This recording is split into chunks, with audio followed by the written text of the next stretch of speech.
Aga nüüd ma paluksin meie järgmise sessiooni alustamiseks tulla kõigil huvilistel siia saali.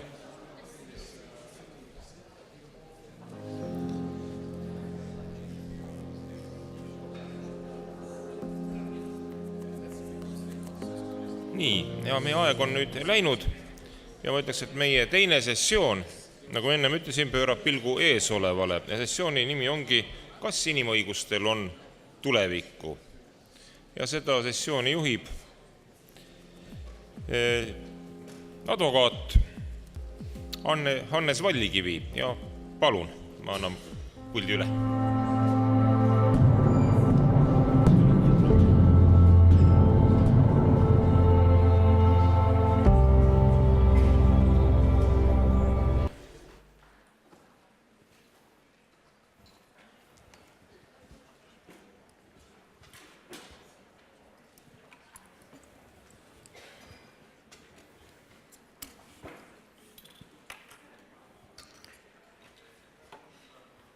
Tere hommikust. Ma ütlen ainult sissejuhatuse või tervituse eesti keeles, aga jätkan inglise keeles, kuna meil paneelis on põhiliselt inglise keele rääkijad. So, good morning. Before I will introduce the panel and the topic, I will say a few words about my own background. I started as a lawyer in the Foreign Office, Estonian Foreign Ministry in 1993, and I dealt with bilateral treaties and international human rights, including the ratification of the European Convention of Human Rights. And those were very interesting times. Estonia had got newly independent, had joined the United Nations, Council of Europe. It had ratified tens of human rights treaties. We had a new constitution from 1992. It had contained very modern catalogue of human rights. The Supreme Court started with constitutional review in 1994. So for a young lawyer, it was a very exciting time. After I left the Foreign Service in 1996, I went to a private practice, and I gradually started to drift away from public international law and constitutional law and human rights law. And I became a commercial lawyer. And at the time I didn't, and for many years I didn't feel sorry at all because nothing interesting happened in the public law and at least human rights law sphere. Yes, we did join the EU and NATO, and people's living standard grew even faster after that. But no one was seriously harassed, and as I said, human rights didn't seem, or they didn't look exciting at all.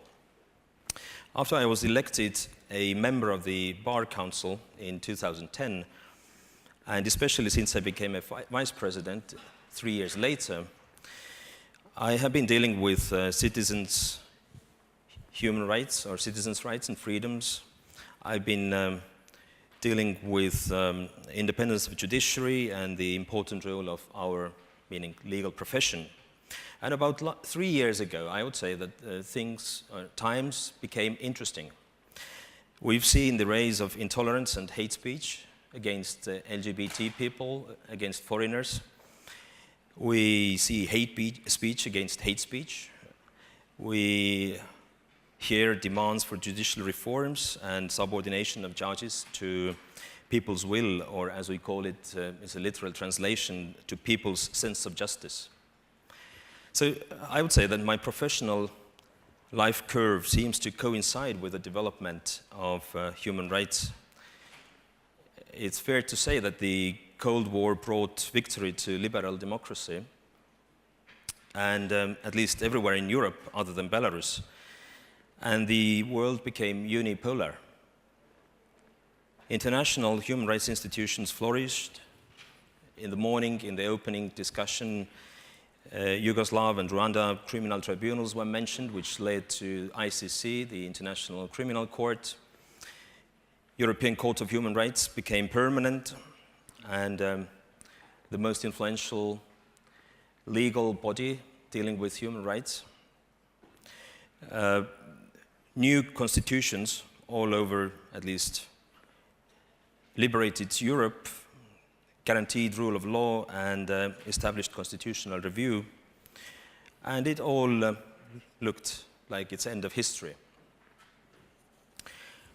But then, gradually, slowly, we saw developments which I would summarize as follows. Domestically, European governments became almost apolitical.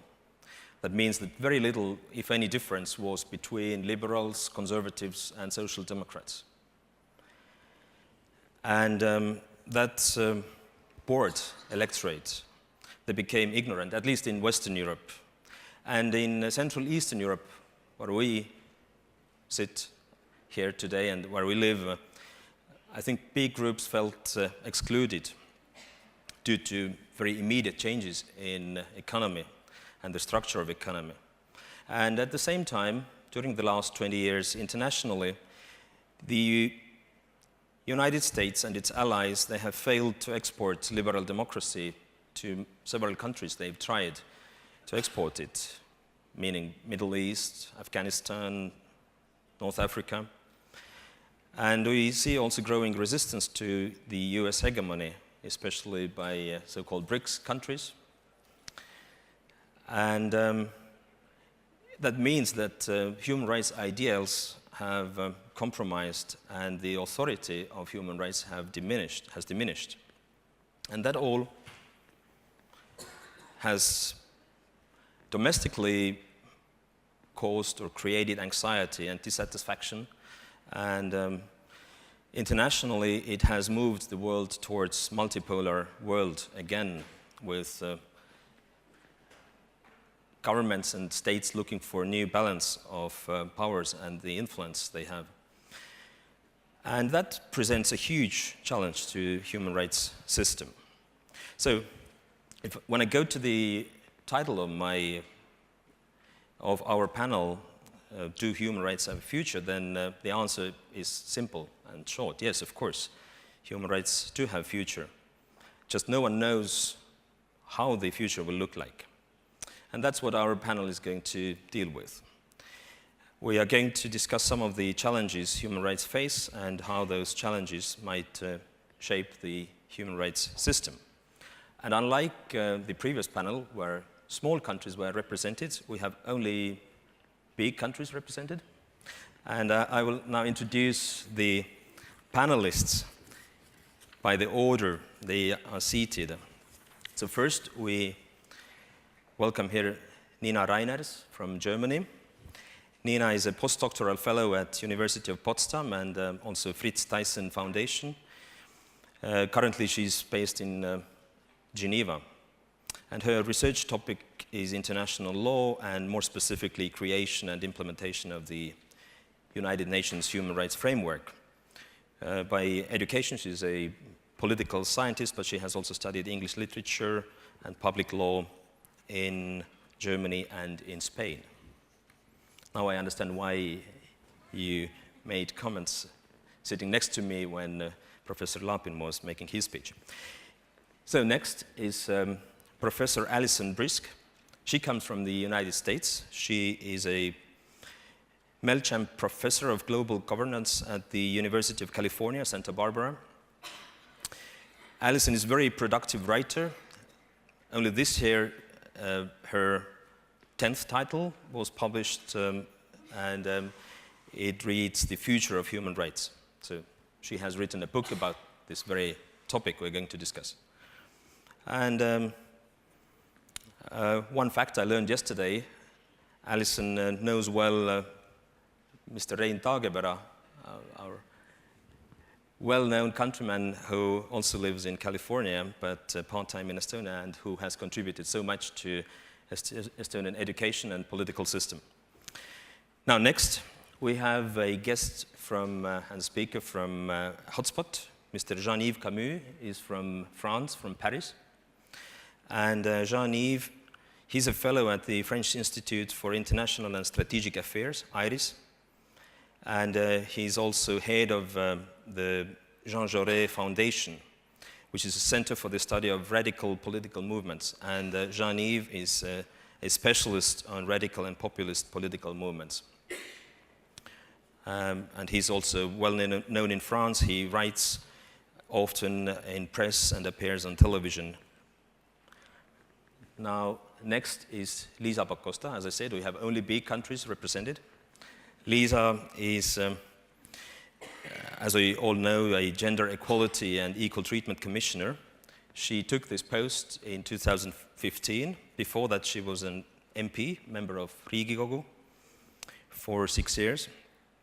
And she has also been a member of Tallinn City Council, and both in Riigikogu and on municipal level, Liisa has been dealing with social and educational and ethnic issues. And she holds a philosophy degree from Tartu University. And lastly, we have here John Dalhuisen from the UK. John is an NGO man. He has worked for Amnesty International for many, many years. He joined in 2007 and then dealt with discrimination in European countries. He later became a director of Amnesty International's Europe and Central Asia program, and he coordinated the program in the former Soviet Union.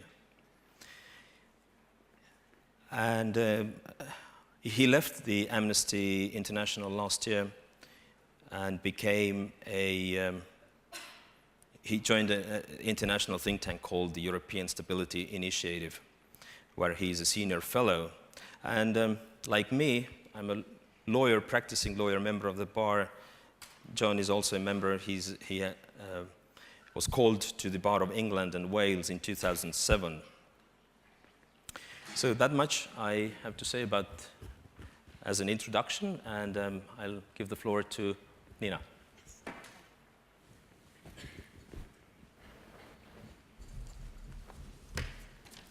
Yeah, thank you very much, Hannes, for this introduction. I'm not sure I'm representing Germany today, but I will definitely present academia.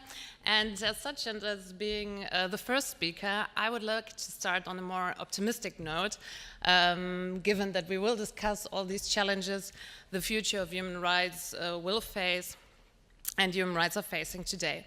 So I'm talking from an UN perspective, and as we are celebrating today the 70th birthday of the Universal Declaration of Human Rights, and look at what we have achieved in these 70 years, I think we can tell it as a success story. So it was meant to be a non-binding document, but in only 70 years, this document had more influence than most of what we call hard law. It is today the most translated document in the world in over 500 languages, and its 30 articles include civil and political, economic, social, and cultural rights. Today, there are 9 core human rights treaties and several optional protocols to these treaties representing these values. Every member state of the United Nations has at least ratified one of these treaties voluntarily, and hereby committed itself to respect, protect, and fulfill the obligations of the treaty in their national policies and legislations. Every ratification also means commitment to the reporting system, granting an independent expert body, the treaty bodies, the authority to monitor the implementation. States have to prepare a report, and during a constructive dialogue with this treaty body, and also accompanied by parallel reports from civil society, this represents an important accountability mechanism.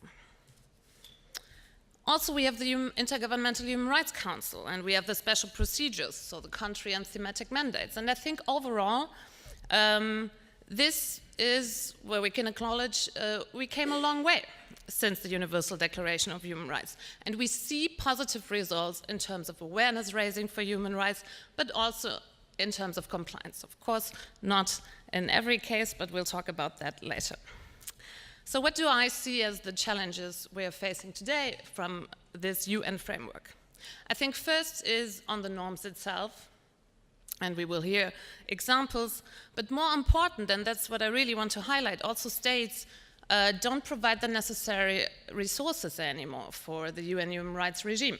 So there is currently an ongoing reform for the treaty bodies because they became a victim of their own success. That means there is an increased workload because more and more states ratify the treaties, they report, but it doesn't really reflect in an increase in financial or staff resources for the Office of the High Commissioner for Human Rights.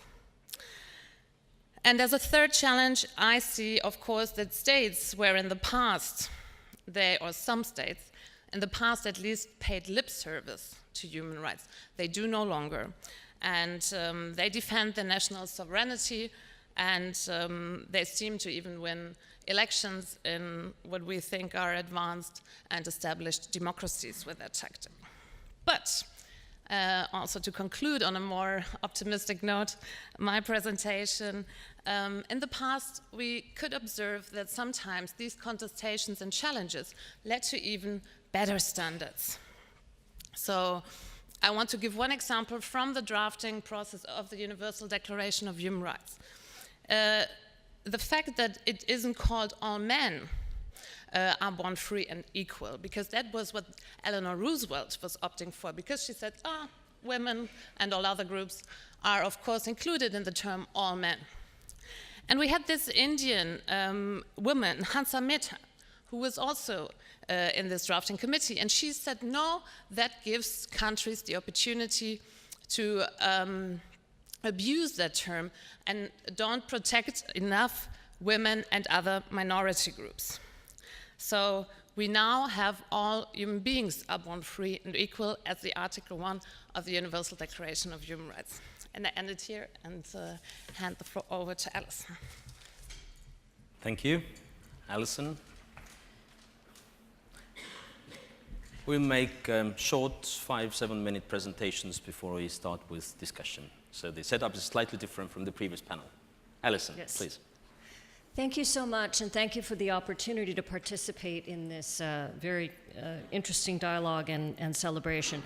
I'm going to turn to the first challenge that we've identified, and that is the challenge of globalization with a particular emphasis on migration. And I'd like to really make three points about this and then point toward some of the responses that we will be addressing in the later section. So the first thing that I'd like to point out is that we do need to constantly revisit and refresh what the values of human rights. This conference is called a conflict of values, but I think we are also seeing, as the previous speaker, the diplomat from Lithuania, told us, a manipulation of values. So I think if we look conceptually and we go beyond the strict lists of norms, what human rights are is an evolving system that includes international law, but goes beyond it, specifically to social movements, to instantiation in state bodies, to transnational efforts, and that answers three questions, that expands three questions. Who is human? What is right? And who is responsible? My position is called global governance, and this is something that I think we need to think about, and that this is where most of the challenges lie today. The second point I'd like to make is that migration very much needs to be seen, that it is the outstanding challenge. It is the challenge that is affecting the most people in the most severe form. And that it must be seen in the context of an ensemble of globalizations. So migration of all kinds, and particularly refugee flows, are related to globalization of conflict, to labor rights and shifting labor rights and how that affects phenomena such as human trafficking and contemporary forms of slavery, to trade, to environment, which can be push factors as well. We are living in a context of 67 million people, the largest in human history, living outside their borders, and it's estimated that about a third of those are forced migration, about 20 million. that we would qualify as refugees, and probably an equal number of internally displaced persons. Among those, we have at least 3, 4, maybe 5 million who have been trafficked or coerced for labor exploitation. And in terms of the connections between the context of globalizations, we know that the refugee flow that's very much at issue in my own country right now of Central Americans coming to the US-Mexico border, it is misstated, like so many things, by our current leader, that this is mainly from Mexico, of course. They're mainly from Central America. They're coming very much in the aftermath of the wars and the globalized conflict and the circulation of conflict, of arms, of crime, of drugs throughout the Americas. This is a regional problem that is pushing them. It is not simply a set of conditions at home. In terms of the rights challenge that these refugee and migration flows pose, we are looking at a perhaps the most serious collection of death, detention, lack of due process, and sexual violence.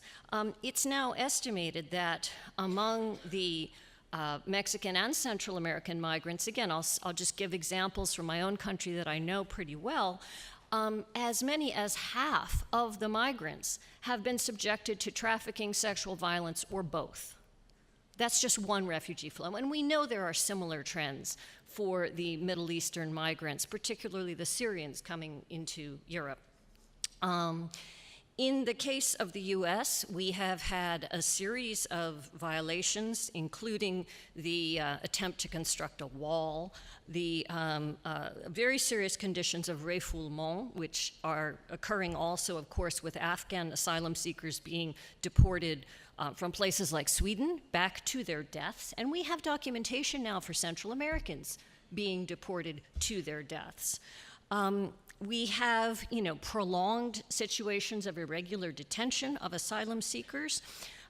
We have a radical deterioration in due process rights, and that is both within the US and Europe, particularly some European countries. We have the hardening of borders and abuses that take place in the process of interdiction, particularly in places in Europe, places like Hungary, but also along the US border. And so, this, the sort of a double-edged significance, this decline in the number of asylum seekers in Europe, in one sense it makes the global governance problem a little more manageable, but in another sense this is a very bad sign. I don't think that is good news. I think that is a bad sign that these deflections and outsourcing and interdictions have actually violated people's rights before they can even get here. And that's not good news. I will conclude, though, with pointing the way toward how we can respond better to this most severe challenge, and that is by highlighting the interdependence. The Universal Declaration and the Vienna Conference of 1994 talk very much about the indivisibility and the interdependence of human rights. What does that mean in terms of a pragmatic, constructed response to these situations? I think it means that we expand the repertoire and the toolbox of rule of law and the international regime. We expand the axes of solidarity and the interconnections, and we make much better arguments about our understanding of interdependence. I come from the United States, which hosts this acute challenge, but I also come from California, which has been an area of the US in which there has been actually some resistance to the hardening of migration policies, and that's because we are interdependent. And we're not only a country of immigrants, but California is the 5th largest economy in the world, and that is largely because we have been a successful example of migration and the interdependence that brings. So with that spirit, I go to the next presentation. Thank you. Thank you, Alison.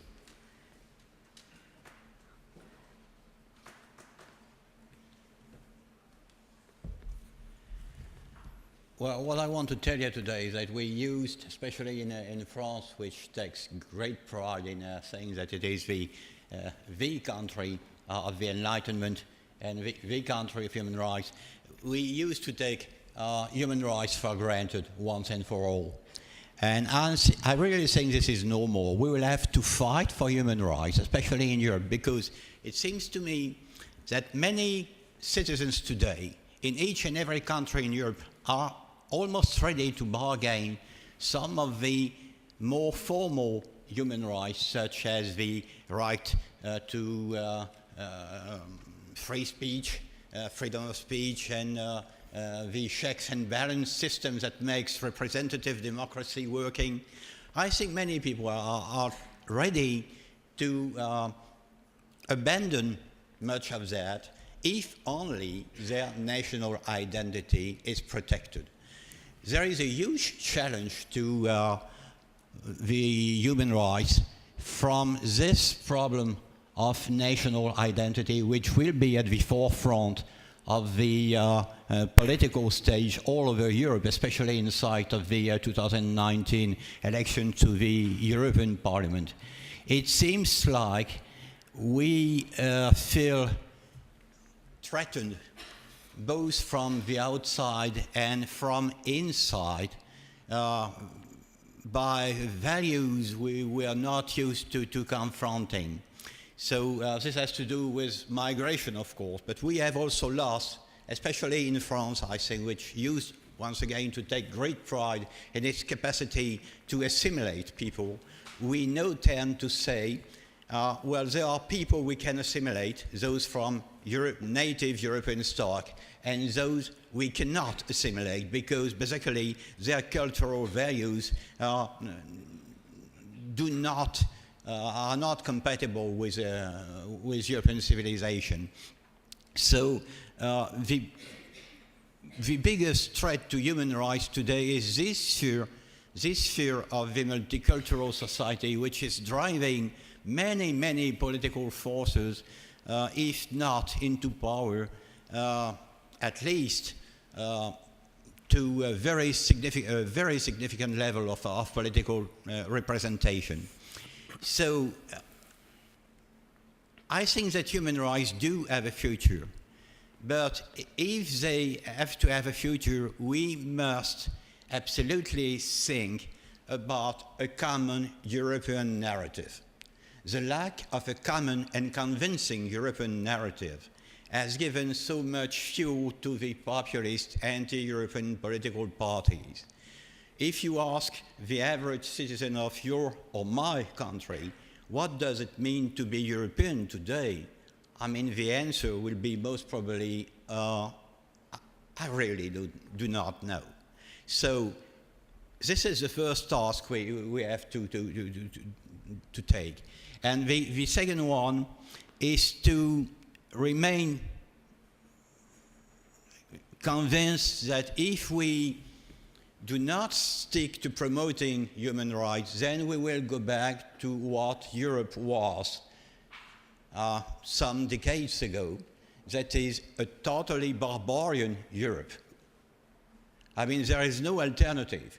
We have to commit ourselves to promoting human rights, or we will go back to those kind of totalitarian regimes that existed in Europe until the end of the Second World War, and that's simply not possible. So once again, the main threat today, I think, is this identity narrative, which has virtually made it impossible for politicians to speak about any other topic. If you look at the political debate in most countries, especially in Italy, in France today, even during the demonstrations we had in Paris the last weekend, for example, people spoke about the economy, about purchasing power, about the level of wages and so on. But they also spoke about the urge of keeping their French identity intact. And I think that once we have contributed to making a more comprehensive national identity, we will probably be able to go on with promoting human rights. That's all for now. Thank you, Jean-Yves. Well, France has offered the Europe a narrative in 1789, the Declaration. For some reason, the Enlightenment ideas do not work anymore, but we'll come back to this. Lisa, you may speak from here if you want. Thank you so much for the possibility, and I will not follow the health requirement to stand up in every 20 minutes if you are sitting. So, talking about the future challenges in anti-discrimination, so very many important things have already been said, and I fully agree, and thank you, Jean, to give me such a good introduction. To go on from there, there are two simultaneous waves ongoing in anti-discrimination thinking, and to distinguish between these two, I think it might be a good idea to go for a second back to the year 1948.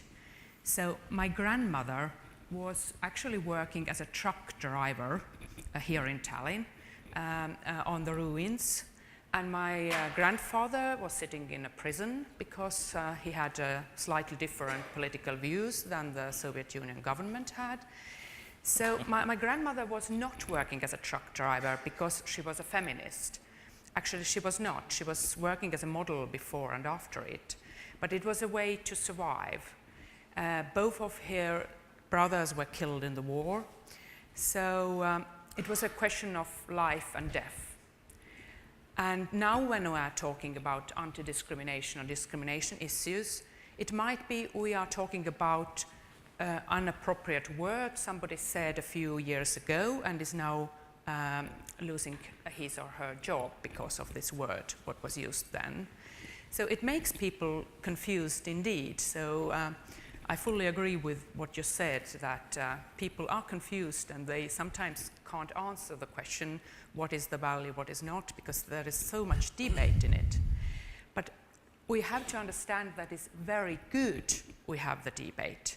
It's an extreme value that we can debate about the values, and it's an extremely good value that we can debate on the new challenges we get every day, especially with digitalization or the digital life.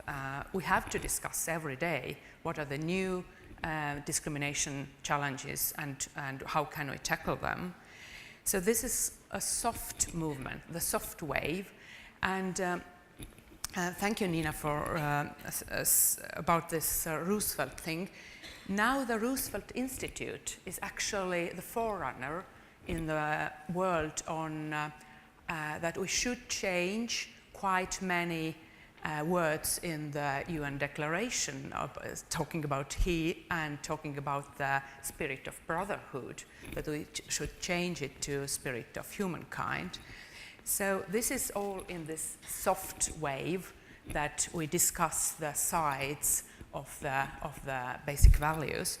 But of course, simultaneously, there is this hard wave, or very serious wave, and we rarely see that the things that we consider to be fully protected, the things that we saw that we have learned from the Second World War, we have learned from the First World War, are now being challenged, or not even challenged, but maybe something even more. So the discrimination is always about protecting someone by the grounds that he or her can't change in himself or herself. You can't change your nationality, you can't change your skin color, you can't change your gender, you can't change your age, you can't change your disability. So these are the protected grounds in the Declaration, and these are the protected grounds in the anti-discrimination movement. When we talk about populism, the populism is, so the very simple definition is that you put people against each other on the same grounds that they can't change in themselves. You make people enemies by the group. So it's extremely hard challenge to tackle. So what to do about it? We will discuss it today, we will discuss it tomorrow and ongoingly, but we have to keep in mind that the economic gaps are growing between people, and they are growing between these protected groups. So this is one of the very important things. Despite of all the movements, we haven't tackled this with good effort. That's all. Thank you. Thank you, Lisa. The sample you brought about the Eleanor Roosevelt Institute now trying to replace he and him with something more neutral, that brings to my mind. First time I saw, I'm not attending conferences so often, I saw that you can register, when you register for this conference, you can identify yourself as MX.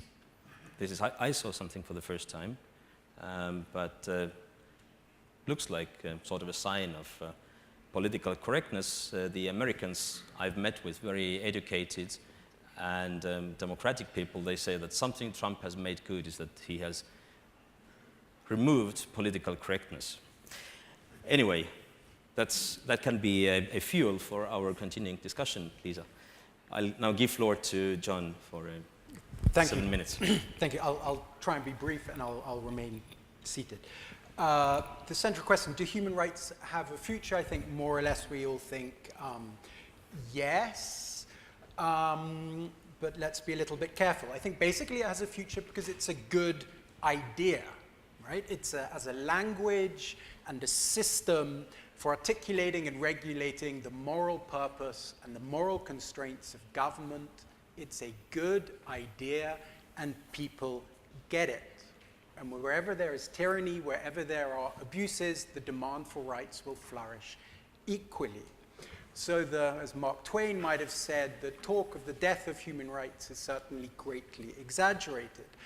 But there are symptoms of a very serious illness, and I think Jean-Yves basically set them out. You had in the last few years a series of elections, Trump, Duterte, Bolsonaro, Orban, Salvini, in which populist leaders won with an explicit anti-rights agenda. And they didn't win despite that, they won because of an anti-rights agenda, anti-rights rhetoric, and anti-rights policies. And this is clearly a very new challenge for a liberal establishment, for mainstream parties, and certainly for human rights advocates. And it comes rather surprisingly, perhaps, after more or less 60, 70 years, we started with 1948, of near uninterrupted success for a rights movement.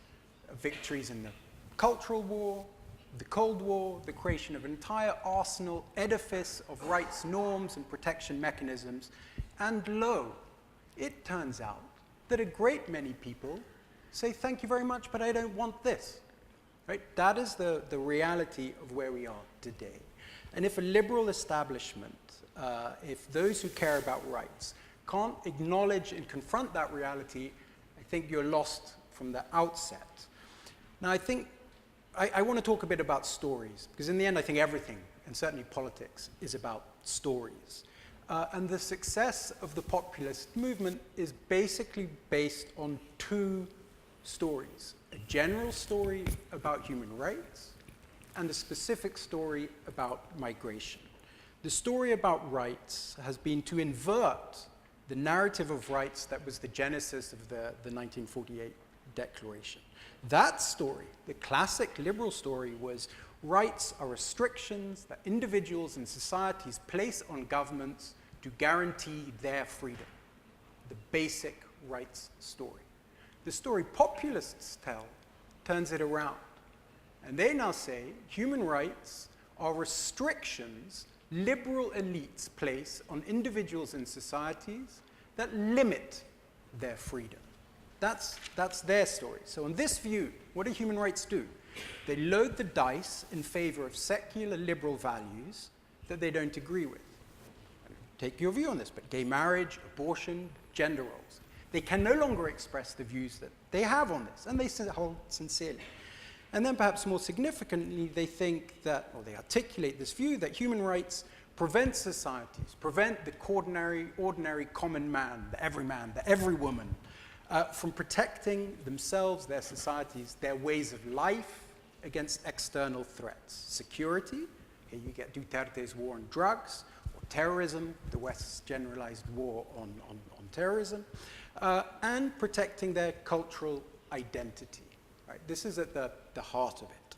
And rights prevent you from protecting these. This story has colossal resonance, and lots of people agree with it. Now, the second story links to this last, because I think the essential features of that negative narrative on rights has always been there. It's been there as far back as 1789. There's nothing inherently new about this. But what's transformed a minority resentment into a significant political force is migration. And here again, populists tell a very simple, very compelling story that mainstream parties have no adequate response to. And it will be catastrophic. And it will be very catastrophic in the forthcoming European elections unless people can sort it out. Their story is this: Europe faces a barbarian invasion. Liberals cannot or do not want to stop it. But they will stop it because they have the will, the clarity of vision, and the tolerance of cruelty required to stop migration. That's their story. And it's hugely powerful. This is also the story that lies at the heart of objections to the Migration Compact and how it's been totally twisted, because it fits into that narrative of liberals, elites deciding remotely and distantly in the corridors of international organizations rules and regulations that will impose migration on people. It fits, everything fits into that cozy, deeply false narrative, but that's hugely compelling. Now, this is a colossal challenge, and I'll conclude with a couple of thoughts on the response to it. Because it seems to me that if you can avoid the twin mistakes of complacency, problem for certainly a liberal left that is inclined to think this will all blow over, if the right can avoid the temptation to be seduced by this discourse and its clear power, if you can avoid panic and complacency, then mainstream parties and activists can, I think, mount a strong comeback. But what does it require? It requires the telling of different stories. And it requires not just telling different stories, but it requires policies. It requires doing things that demonstrate your attachment to your different story. And I'll just take both quickly. Rights generally. So mainstream parties need to show that rights matter, core rights matter, that they care and they stand up for them. And you've got a whole set of areas in which they're not doing this. They talk a good game. Everyone talks about European values and it's founded on human rights and liberty and tolerance and all this bollocks, right? When push comes to shove, you see what happens in Poland with attacks on the judiciary. You see in Hungary with attacks on civil society and muzzling of media.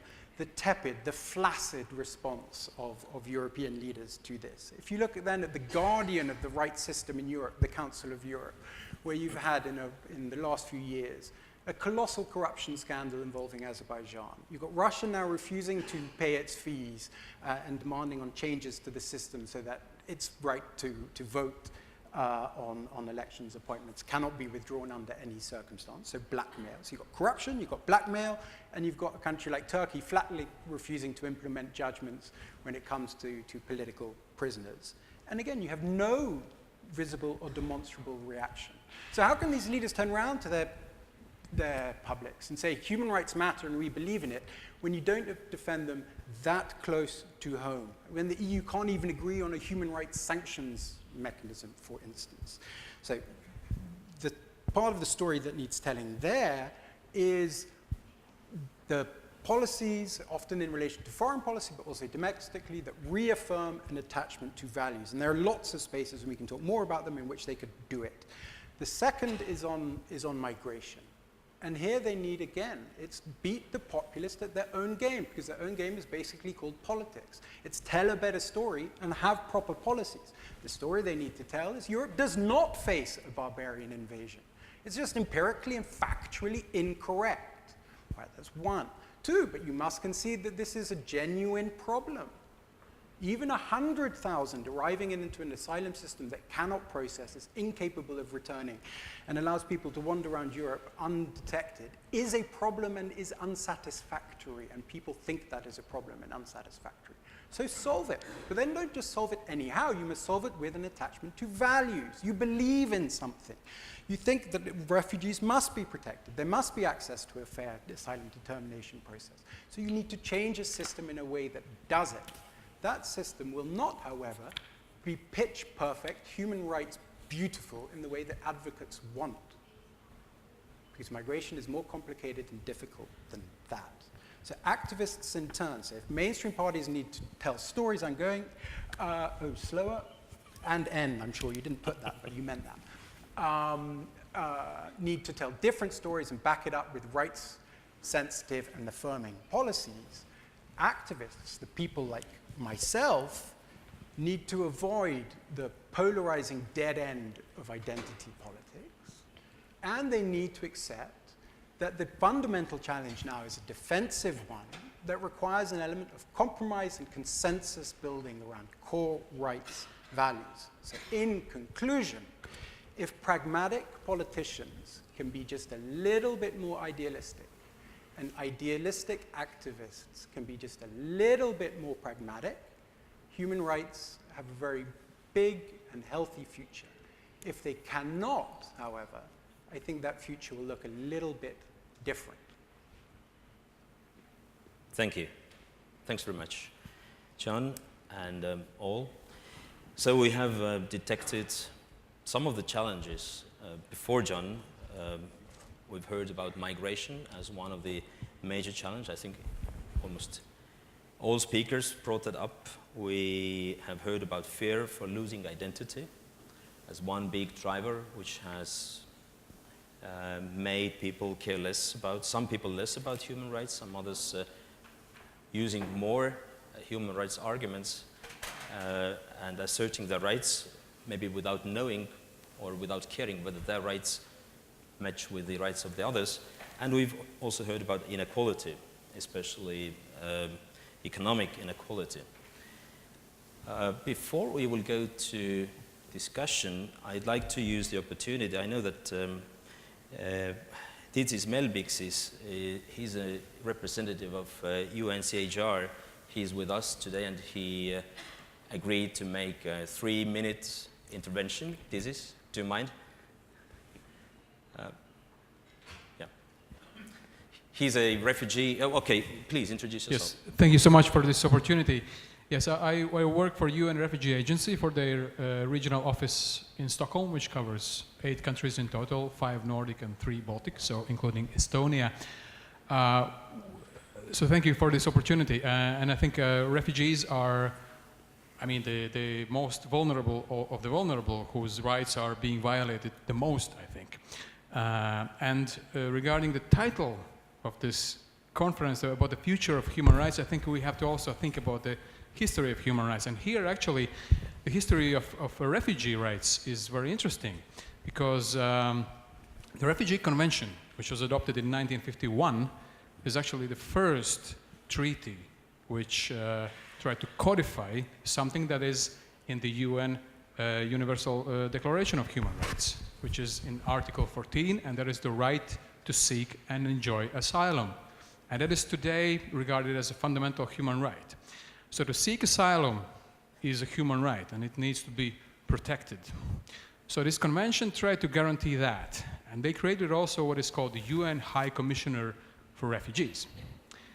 What is interesting is that this office of High Commissioner was supposed to work initially only 3 years. The idea was, we will fix it in 3 years. As you see, we are still working today, and the previous year, the number of displaced people was the highest since World War II. So we see sometimes, there is some optimism, which is good, but sometimes it doesn't work in practical life. So the right to seek asylum is a fundamental human right and needs to be ensured also in future. Second, refugees have rights. It's not just the right to seek asylum, it's the basic rights, right to life, the right to liberty, the right to security. And the reason why people flee from their country is because their rights are violated. So that is the second point which is important to remember, and seeing the conflicts today, that there are old conflicts going on, there are conflicts that are reignited, there are new conflicts coming up, and we don't really see the end at this moment. Look at Syria, for example. So many times there are some kind of prospects of hope and so on, and then it just goes down again. So we need to be realistic, and we need to understand that the set of human rights that is set out first in the declaration, and then the Refugee Convention was the first, but then there was a number of more treaties that were guaranteeing us in a legal way, in legally binding way, these rights. The issue is that, especially during the recent years, we have seen a decline in the standards. Asylum laws, which are supposed to give a good, fair procedure where we determine is this person a refugee or not, have in many countries been tightened, with the result that the practical ability for somebody to enjoy asylum has been minimized. We have also seen more and more people being sent back to countries where they face death penalty or torture, which shouldn't be happening at all. And then there is one category which I want to mention, which is somehow a little bit forgotten, especially with all the talk about climate kind of refugees. Well, there is no such legal category yet. These are internally displaced people, which are actually 2/3 of the globally forcibly displaced people. 2/3 are internally displaced, which are basically refugees which have not crossed the border of their own country. The problem is that the refugee law doesn't protect them, because a refugee must be in another country. And second, there is no one international agency which would work for their benefit as, for example, refugees. So we have to think what to do and how to help these internally displaced people better, because the only difference between them and refugees in a legal sense is they have not crossed the border. So there are, I think, a number of things that need more attention, and a lot of work is still to be done. And I think the Universal Declaration of Human Rights is still a very good basic document, starting point to continue on and not, to be abandoned. And also all the documents that followed, all the treaties, including Refugee Convention, they need to be more elaborated, continued, instead of the current debate, which is often nowadays, let's maybe get rid of 1951 Refugee Convention. So that's what I want to say. Thank you.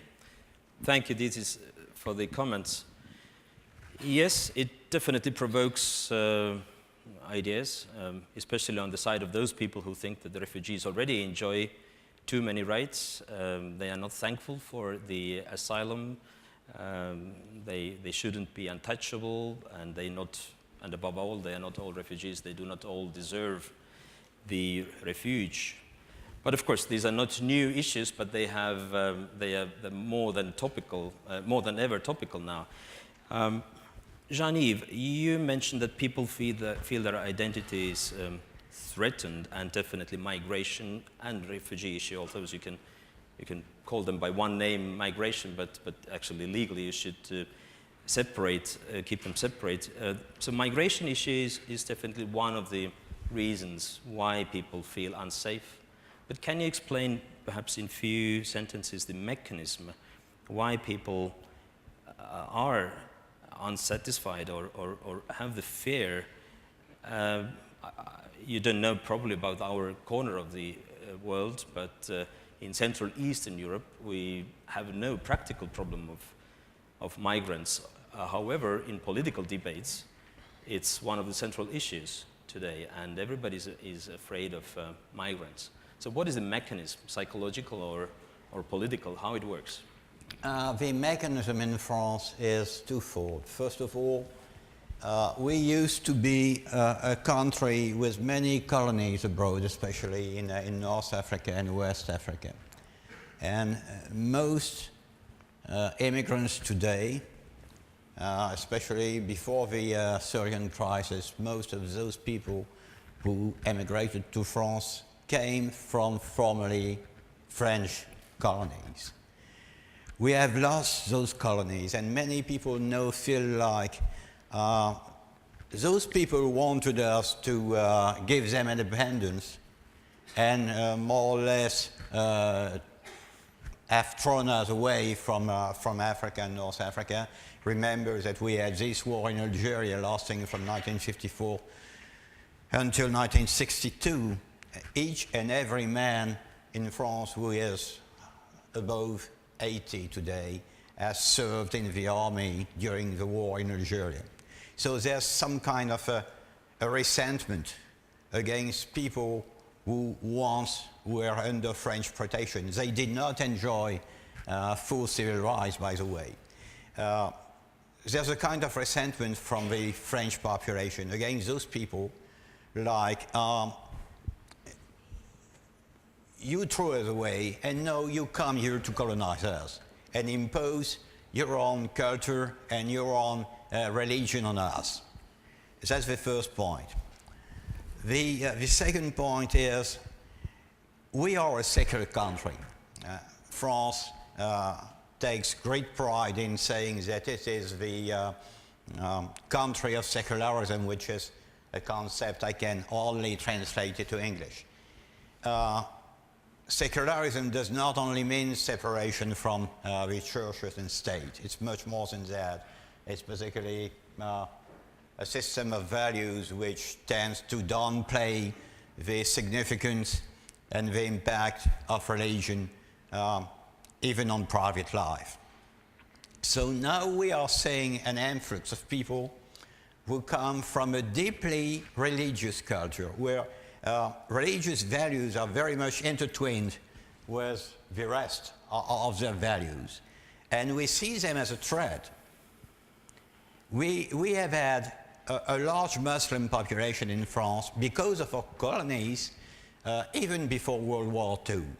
But we never thought about how those people can accommodate their religious needs on French soils.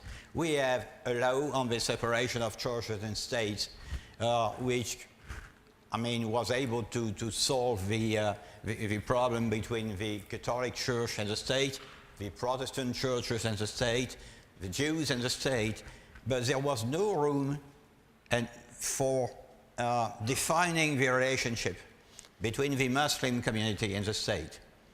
And now we find stuck in a situation where basically the Muslim people have to rely on foreign countries if they want to finance their mosques, if they want to have imams coming to assist them.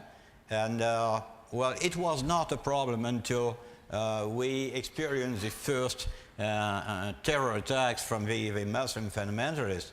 But it really is a huge problem. Mm-hmm. But is this why this problem emerged now, not 20 years ago? Is it because of quantities of those people, the behavior of those people? Are they more demanding nowadays? You brought an example of bringing in imams. A minority of them is more demanding, but the overwhelming majority does not ask for anything. I mean, we have very serious academic studies showing that only 17% of the Muslim population eats halal and goes to a mosque each and every week. So that's very, very low. The overwhelming majority of people are of Muslim culture, but are not really observant. But we have seen a surge in the religious demands, especially among young people who have been, I would say, re-Islamized in the 1990s and in the years 2000. And this, in a secular state like France, we are totally unable to cope with. Mm-hmm. Because our answer is basically, the state does not have to cope with whatever has to do with religion. Please leave religion in your home and in your private life and do your own thing. But when you have a population of Muslim people that is between 4 and 6 million. And I mean, you have to rethink that. Your answer cannot simply be, we have solved the problem with the Catholic Church and with the Jews and with the Protestant churches, and okay, yeah, So we do not have a action specific answer to your needs. Government action is probably needed. Does anyone else want to comment on the identity issue? Because Jean-Yves, he focused on France. My question was why it happens also in other countries, especially those countries which are not endangered, so to say. Yeah. Alison? Yeah, I'd like to weigh in on that because I think we have an interesting opportunity to reflect. I think in responding in general, we should reflect on both the challenges and the failures, but also on the sort of success stories or places where the agenda has shifted around. So it's very interesting to me. In the US, there was certainly a surge of Islamophobia in the early 2000s. I would say, and we have, of course, a very small relative to our population, small Muslim population, and mostly people who came a while ago and who came as educated professionals. American Muslims actually have higher average educational levels and incomes and are not very religious also. But in any case, there still was a manipulation. This is back to the manipulation idea in terms of, you know, this Muslim ban, right, that Trump tried 3 times. And the first 2 times it was not only turned down by the courts, but there was this surge of civil society. I don't know if you remember the images of lawyers going to airports when people were being detained and not let into the country, right? And there was a counter-narrative, as John perhaps would wish us, of religious discrimination, which is a national value in the US. And it is, I think that in each country we need to find out of human rights values which ones resonate locally because of our own particular histories. So we now have some version of the Muslim ban back. It's not, the problem is not solved. But they had to add North Korea and Venezuela to make that stick in the courts. And in terms of civil society, there has the level of hate crimes has stabilized or declined against Muslims. There are other issues there. And in fact, the construction, the manipulation of security threat, it's not a barbarian invasion in the US. And it's not really Muslims. Now it's Central Americans, it's security. I mean, they were saying stuff about they are bringing diseases. They have, there are terrorists mixed in with the Central Americans. They have cholera. They've had to go so far to construct this as a security threat. And even people who support the tough immigration policy don't really believe that. So again, I think these threats are relative, they're constructed, they're manipulated, and sometimes we can see a natural kind of immune system response. And our immune system is rule of law and civil society. So let's look at where our immune systems as democracies are working, and let's try to build from that. So your immune system is still okay, it's not overreacting, Parts which of is also a danger, yeah, isn't it? Yeah. Yeah. Nina and then Lisa, please. Yes, I would just also like to weigh in on that issue and connected to what John also said, because I also believe that civil society is the immune system to that. But if we start being more pragmatic in order to counter these stories, I don't think it should come from civil society or from these human rights organizations. The parties, the political parties, should be the ones having these counter stories maybe to the apparently very appealing populist stories. But if we as human rights activists or defenders first have to advocate for the rights, we want to see them expanded, of course. We want to see them protect all vulnerable groups and minorities. But then if we should also take the position of establishing a counter-narrative to these populists, yeah, well, this is a very hard fight that we have to fight then, yes. Thanks. Lisa? I wanted to comment on this immune system, very good term actually. We have to take into account that what we universally have is that people would like to, if they put their book on the cupboard when they go to sleep, that they find the book on the same place when they wake up. But now it is that they find, instead of a book, a tablet, which is produced not in their own country, but somewhere in China maybe, and all the other things are changing so quickly. So all this affects the immune system anyway, and it makes it very easy when the story is very easy to come in. That is what John mentioned.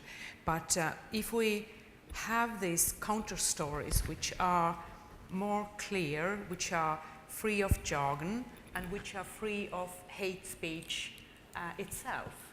I liked what you said in the beginning, that we have hate speech against hate speech.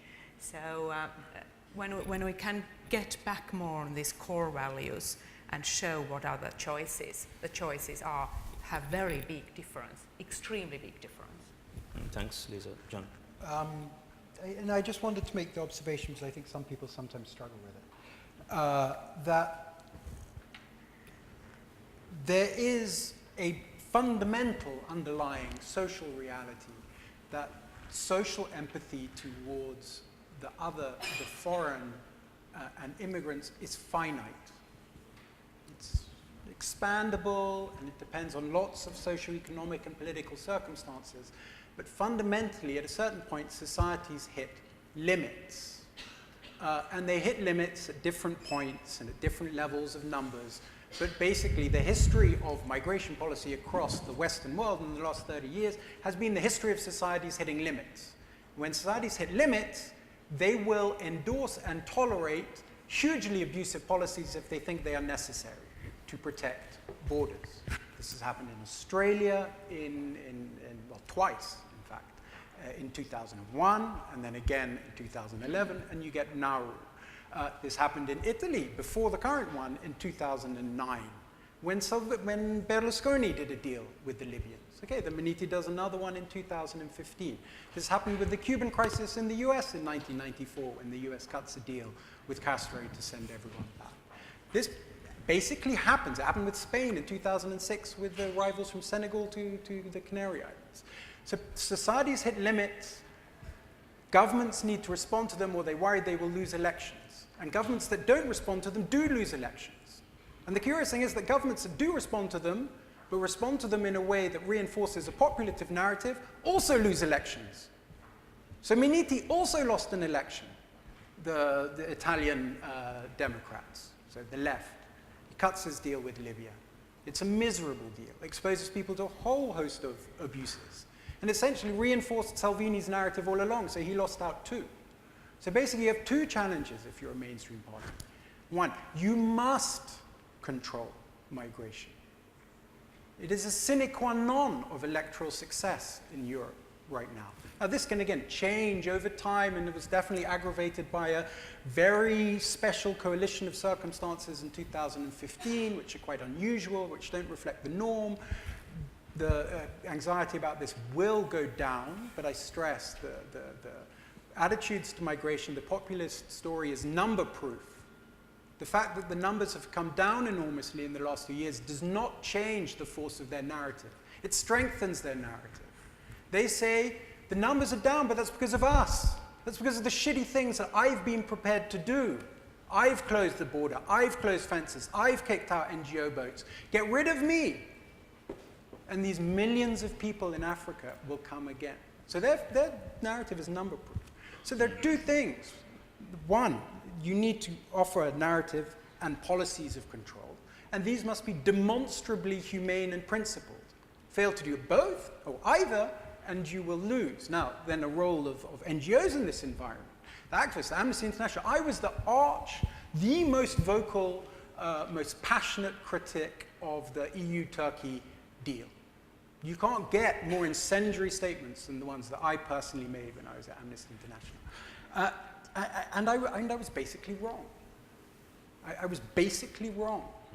Not on the details of how it's all being implemented, but fundamentally, if NGOs are the rights universe on this, is stripping away, particularly from the left of European politics, its ability to put forward proposals that actually control migration. Because the things that control it are things that they don't like. You need to have some element of control, of restrictions and liberty of those that arrive. You need to speed up asylum determination procedures. You need to get much more robust about returns. All these things are the sine qua non of a functioning migration system. So the challenge then for rights advocates is, do I back these things that I don't like, all of which in brackets are actually rights compliant but don't coincide with their desire for what the human rights framework would look like, or their own good moral intuitions? Or do I accept that if I keep on calling for these, not only do I not get that, but I get something infinitely worse than something that is politically achievable. And that infinitely worse than something is politically achievable is what is happening now. That's what we've got. All the red lines on refugees, we've heard it just now, have been completely violated in Europe. So you've got to make some strategic calculation. And this, I think, is a real conundrum, a real dilemma, a strategic and a moral one for rights advocates. Thanks, John.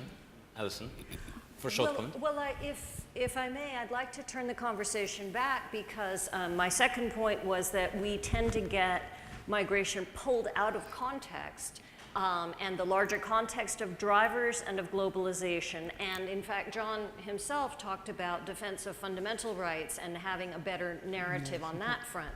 So although it's very important to come up with better policies and better strategies and framings for these things, I think also we need to hold on to not only insisting on rights in the push factors and the source countries, and the effect of globalization on economic inequality, which diminishes our host country receptivity, that social and economic rights, again, are interdependent, are indivisible.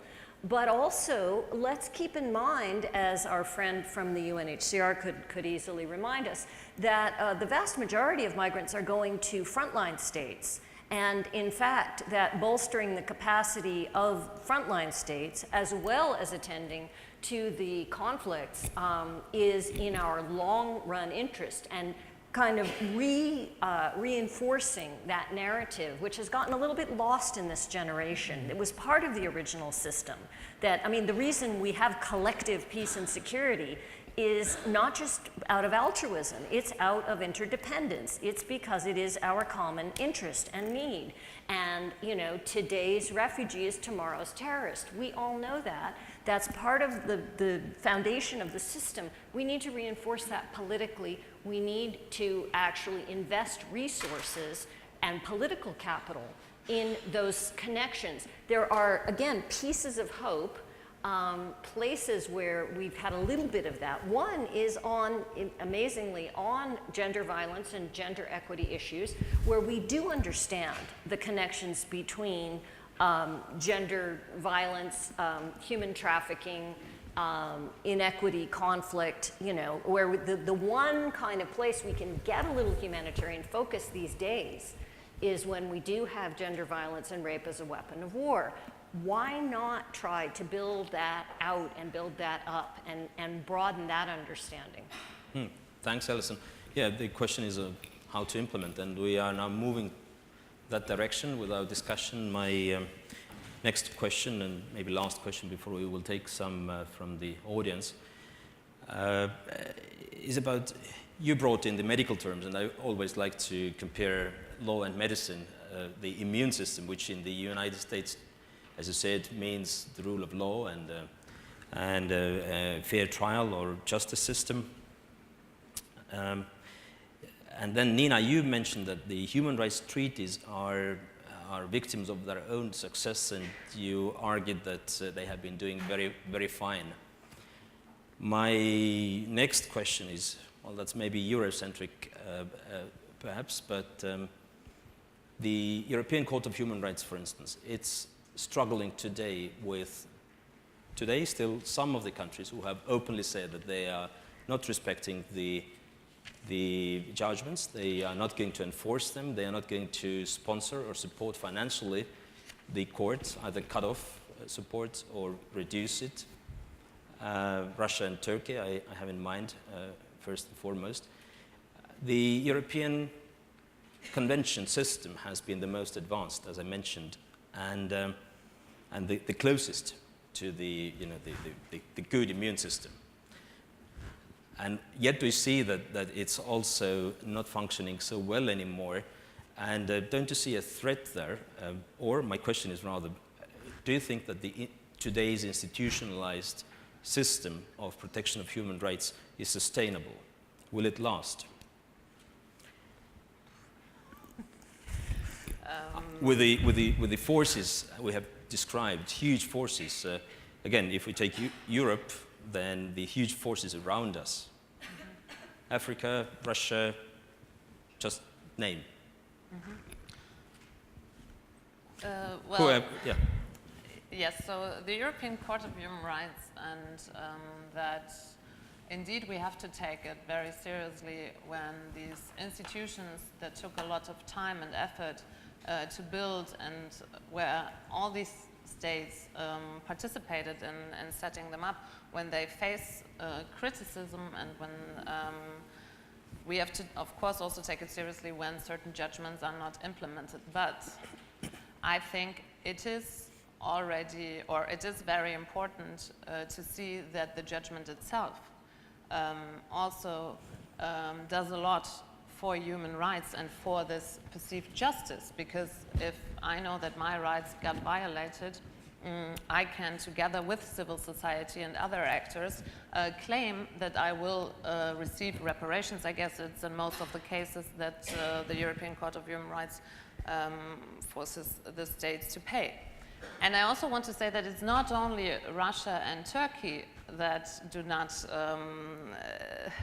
or that complain on some of the judgments, not on all. No? It's UK as well, Switzerland, you name it. But I also think that you can see that they also implement judgments, and maybe more than we hear of, because we focus always on these cases where it wasn't implemented. So yes, I do have trust in not only in the institution itself, but also in the process following afterwards, and the actors involved. I just see that it's under a lot of pressure at the moment, and that especially the human rights defenders have to work on many fronts, and maybe way more than they had to in the past. Okay, the patient is not sick by your diagnosis. No. Anyone else? John? No, I think the patient is quite sick. I think the Council of Europe is very sick, and I think it has a very big crisis at the moment. It's a crisis of purpose. If you look at it, I mean, it set itself up, 1950s, what's the point? The point of this is you have a family of states that share the same value, set up a system for assuring a loose system of mutual accountability around very core rights. That's what it does, and that's what the convention system fitted into. And then you fast forward to the 1990s, and you get the end of the Cold War, and you get a transformation of the concept of what it was for, how it was fitting into a geopolitical and a human rights landscape. And it got transformed into essentially a pedagogical role, right? The fundamental work of expanding the rights empire was done at a political level. And now you just needed to educate, transform standards, bring in laws, mechanisms, help states to set this all up, and hunky-dory, you would have this wonderful pan-European democratic rights-respecting space. So the Council of Europe pivoted from being about guaranteeing and upholding and enforcing norms to educating and expanding the field of their application. And 20, 30 odd years now down the line, that's bust. It's manifestly bust. It's bust in Azerbaijan, it's bust in Russia, it's increasingly bust in Turkey. And then you get a question of which of these two things do you want to be? A family of values or a pan-European family of values? Because you can't be both. You can be a pan-European family, but you've got to drop the values. And that's your geopolitical project. It's a space where Russia, Turkey, Europe, we're all together and we can all talk a bit. It's a geopolitical vision. Or you've got a values-driven vision. But then you've got to have a question, well, can that continue to admit of the presence of countries like Russia, Turkey, Azerbaijan that bribe and corrupt parliamentarians and there's no response? Russia that blackmails the institution saying, I'm not going to pay you unless you change your rules so that you can't expel me again, which is being decided right now. on you've got Turkey saying, well, this judgment, this political prisoner, no, I don't care.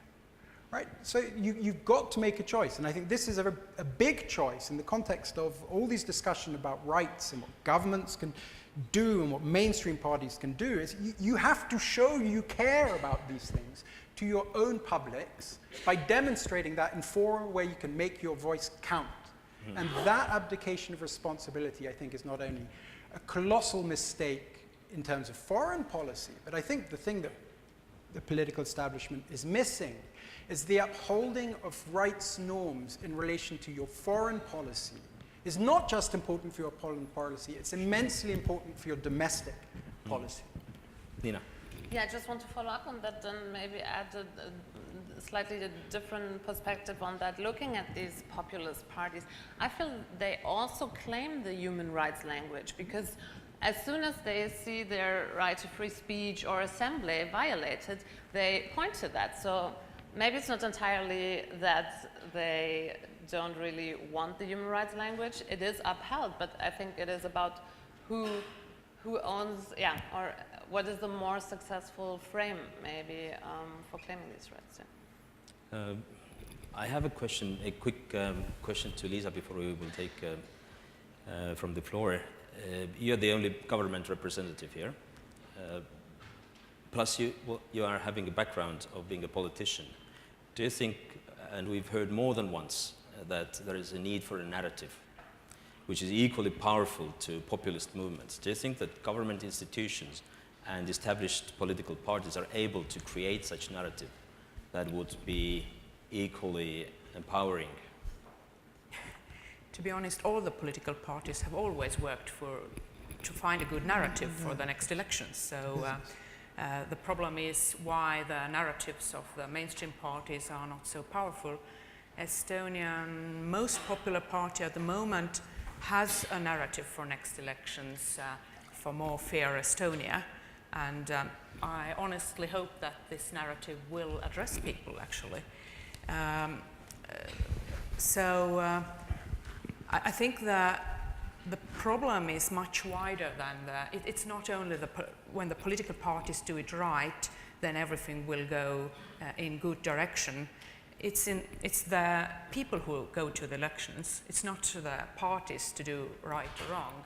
It's for the people to give their vote to something they believe in.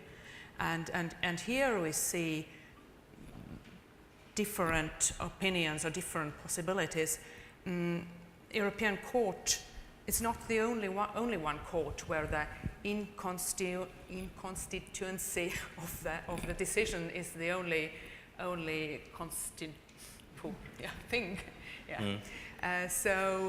It's everywhere, especially if we look on discrimination cases. You get new decisions on the same thing every year. And we have a next panel here on digital rights, where we are going for sure to have very different decisions in coming 10 years or even maybe longer.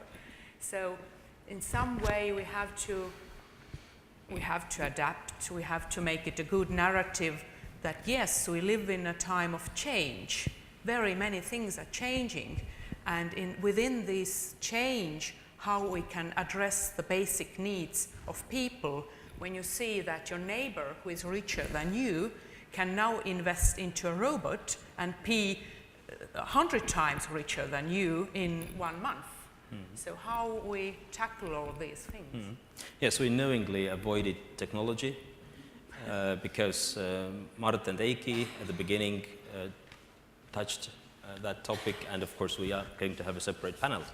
But now the audience, please, do you have any questions? We can take probably one or two. There's one. There's one, and Imbi. Okay, three. Let's take 3 questions. Yes. Okay. The order, we'll take them at a time, and then the order is not important. Yes, please. And please introduce yourself. Good afternoon, everybody.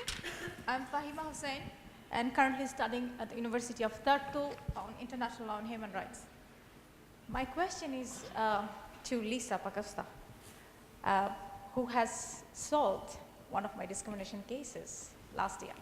We haven't met, unfortunately, but this is the right time I thought I should communicate this matter, which is very relevant to this topic today. The first panel we had on conflict of values. On the issue, I was discriminated last year, and this panel is discussing whether human rights have future.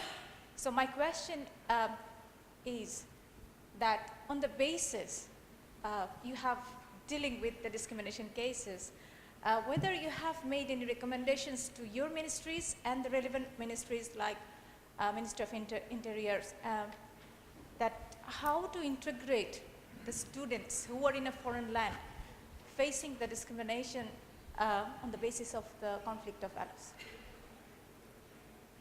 Thank you. Thank you. I'm afraid we have time for... There was one, yes. Mart Rannut, Estonian Institute of Human Rights. May I express my concerns about the process of emergence of new human rights?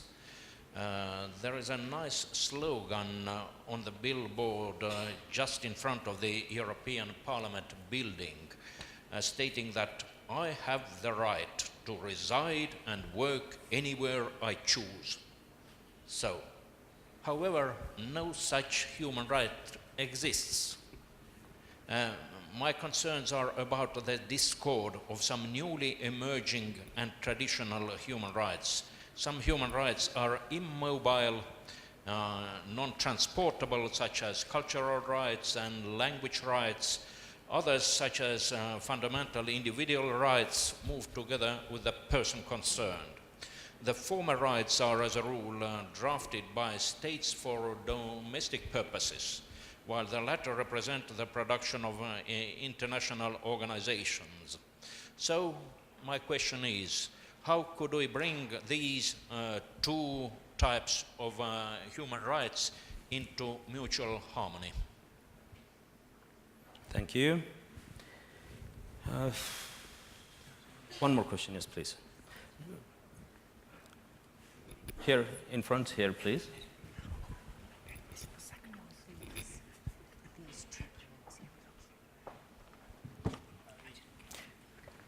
Did you get the question? Not the second one?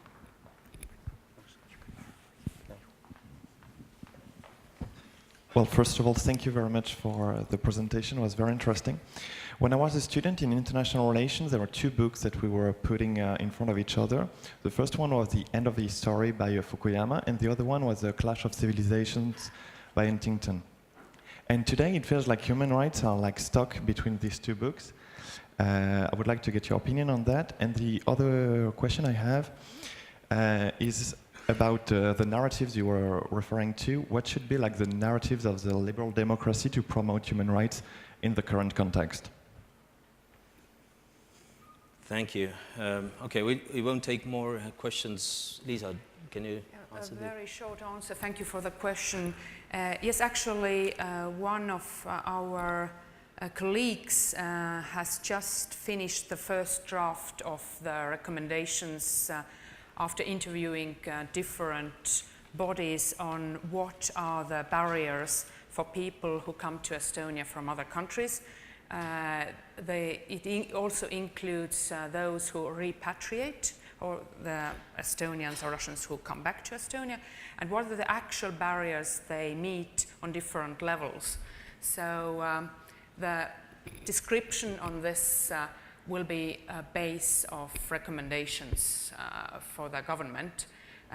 This year we have made recommendations mainly on gender issues, but the ethnicity, skin color, and these things will come in the beginning of next year. Thanks. I think the second question was about the differences or tensions between liberty and democracy, and the generations of human rights, how to make them harmonized or harmonize them. Who would like to take? Ina, yes. Yeah. Yep. Oh, No, go ahead. Okay. Yes, well, looking at it from the Universal Declaration of Human Rights, of course, it is for me hard to see where we have fundamental rights and less fundamental rights, because in these 30 articles we have civil and political rights and we have economic, social and cultural rights. And if I look at the treaties that followed thereafter, so the International Covenant on Civil and Political Rights and the International Covenant on Economic, Social and Cultural Rights, where there was a division of these rights, but both were entered into force this same year, and both have now the same amount of ratifications, more or less. I think the ICESCA has around 169 and the ICCPR 172. So looking at this from this global perspective, I don't really see that there are certain generations or rights that are more fundamental than others. It is also contrary to the idea of that human rights as indivisible. And yes. Alison, very quick comment. Yes. I actually think that while theoretically and morally they're indivisible, pragmatically and politically, this is where we can begin to make some distinctions of basic and enabling rights versus rights that, and that there's a nested set of responsibilities between states and universal jurisdiction. So fundamental freedoms, physical integrity, torture, those sorts of things are universal, and there are a universal set of institutions, whatever state you go to, whatever organization or situation you're in, the responsibilities are diffused, whereas, as you point out, things like collective language and cultural rights are nested within your state or your state of residence. And I think that that is appropriate, and we need to clarify that more, but that's actually good. Thanks. And John, do you mind taking the last Just answer? very quickly, I explained it very badly when I was speaking originally. And I draw a distinction between what activists may talk about and focus on and what I think mainstream political parties that aspire to win elections and govern can talk about. And for those ones, and certainly in a European context, I think the central issue in the face of the consequence of what many perceive as a proliferation of rights, all of which are supposed to matter equally, but lots of people don't think that some of them do matter very much.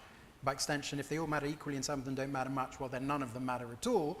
That's a logical consequence. The emphasis needs to be on redefining and emphasizing core red lines, what I might call a red line project. Like, what are these? It's the death penalty, political prisoners, torture, refugee protection, and rule of law. Like, these are the things that really matter. And where you see these things being violated, you do something about it. And you have the tools that can do it. In the Council of Europe, you might want to reform some of them so you can do it better. But you need to start looking at what are the things that are symbolic and practical that reinforce those core things. Now, for activists, are going to talk about a multitude of additional causes as well. But something that redefines there is a core that really matters. And that's the essence of our European values, of a human rights system. And what are they, and how do I reinforce them? Thanks very much. Our time is over.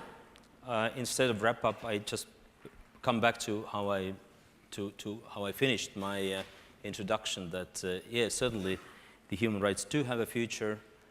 We don't know how the future will look like, and we also don't know what the human rights will be.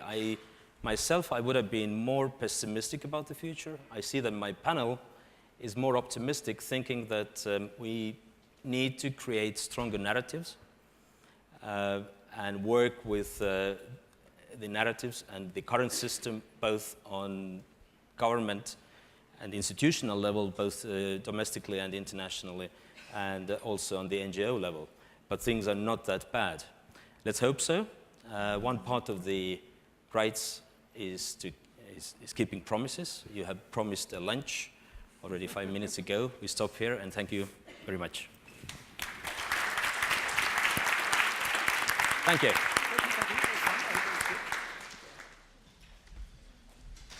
Suur aitäh kõigile esinejatele ja